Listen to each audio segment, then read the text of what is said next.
Oh, hi everybody. So welcome to my third video in my October 2022 series. I did these 31 paintings over the month of October for a challenge called Undying Tales, created by Stephanie Law. Today I'm going to be sharing with you this surrealist painting that I've done here. Probably most proud of it because of its surrealist qualities. I find with all there is to think about art, it's really hard to bring in multiple ideas together, and I was able to do that with this one. So super proud of that. There are, or there will be, videos made of these other 4 paintings that I did during that challenge because they are my favorites. If you enjoy this video and would like to see some of my other videos, consider subscribing because I am unabashedly willing to go over all of my mistakes and all of my failures as well as my successes. I try to be super honest and unbiased. Of course I'm biased, but anyways, if you're into that, consider subscribing. So the general recommendation is not to erase very much on your watercolor paper. I'm obviously not over concerned, but there's a lot of reasons for this. But I think the most important would be that erasing would potentially damage the paper. It can damage it by flattening it. It could damage it by moving around the sizing that's in the paper. The sizing is substances put into the paper to make it so that water doesn't soak right through immediately. It can kind of lets it almost bubble on top. You can see that on the Arch watercolor paper. I haven't noticed it with other brands, but you can even see it right here. If you look in the darkest area that I've painted, the purple, it looks almost bubbly to me, and I hated that when I first started using watercolor paper. I thought I had done something wrong. I thought there was a glitch somewhere, but then I noticed it in other people's paintings, and then I noticed that it pretty much seemed like it was the Arch brand overall. I'm trying to remember if I've seen it in other brands. You guys tell me down in the comments if it's that's just a watercolor paper thing or if it's particularly Arch that does that. Now I see it as part of the process, and I think it's beautiful, and my brain kind of just knows that's not what it's going to look like when it's done, and so don't take it into account.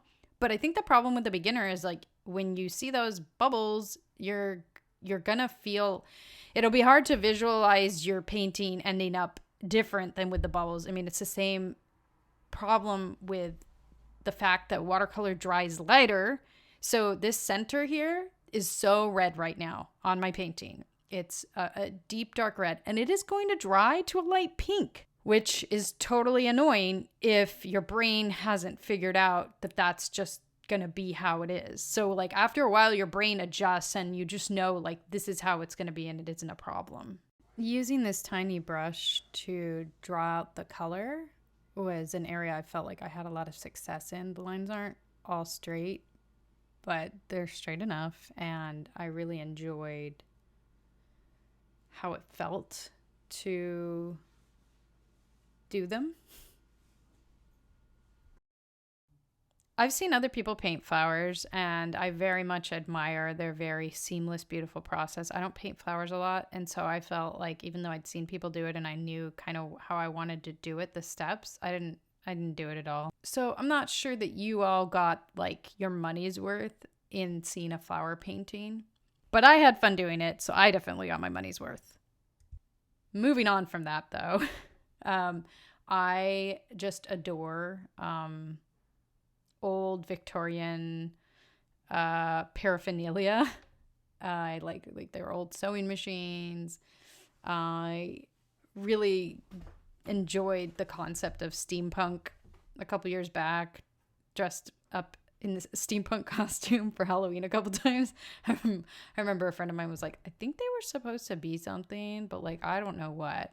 I think we were steampunk pirates or something similar. So I was happy I found a way to include a Victorian item into this challenge. In this case specifically, it's a phonograph, and I feel like, I wonder if that occurred to me to do because this flower is so loud. The Hawaiian Hibiscus just seems to be yelling like, I'm alive, I'm here, see me, notice me, I matter.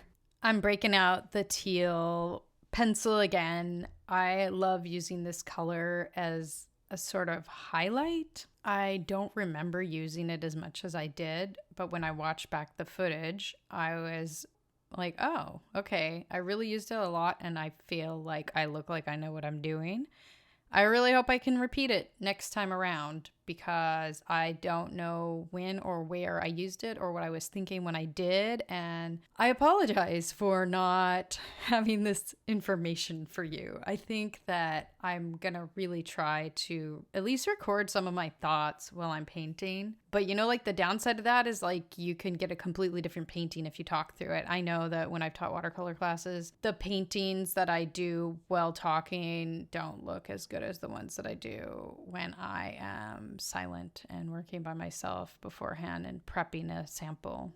But most likely it's a skill to be able to create and verbalize about it at the same time, and maybe I will get better at that skill. So although I wasn't too happy that I didn't do the fun way of making, I'm being vague here about how you do it, but basically you would fill up the whole petal with water and then splash in the watercolor and get to watch it move around in a very consistent way that I did not do. I don't think it necessarily matters though, because I did intend to come in with the pencil afterwards. That was my intention. Like that, I wanted it to be a mixed media painting. It doesn't matter, at least as far as how it looks. But the process could be very fun to let the paint move around in such a free way if I had remembered the steps that I've seen people who frequently paint flowers do.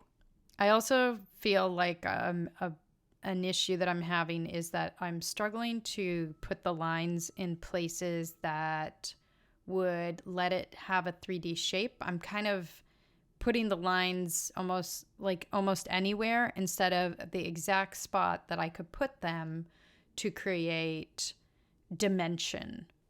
I think that the reason these things so frequently happen is because when you're making a piece, you have to think of so many things at once. And if it's not something that is ingrained in your muscle memory yet, you may completely forget about it, not realize you're doing it until later. Outlining something is very well ingrained in my muscle memory, and I did not struggle with this area at all. I'm also quite familiar with how colored pencils work, and so I can use them to great advantage. So here I think where I'm putting in my darks, I'm able to create a slightly more 3D effect, although I don't think that this flower is the most realistic one that I've ever seen. I think that it has a nice look in the end. I mean, I actually really like this painting, and it seems like a lot of other people do as well. So, I mean, this is maybe an example of me being, hard on myself. It's not like I don't like the painting. I love how it turned out. I just tend to want my stuff to look a little bit more photorealistic, and I did not achieve that here. However, I love the painting. Like, it's fine. So even though in my head I have this idealized, realistic phonograph flower, maybe that isn't going to be ultimately what I enjoy making the most. Because one of the reasons I don't want to put my focus on style is because I want my focus to be on my experience. What experience am I having? Am I enjoying making the art? The product does matter. But if I'm not having a good time, why am I doing this? And so I want to make sure that my ideals don't get in the way of my enjoyment. I thoroughly enjoyed making this painting. If I had to change anything, I would probably have more fun on the petals. Watching the watercolor fly around, I would probably also make sure I put the lines where they need to go, or put them just anywhere and not care.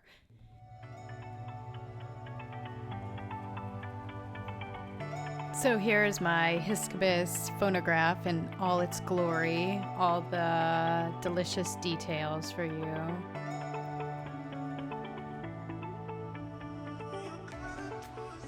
Thank you so much for joining me, going over this gem here, and I'll see you in the next one. Bye.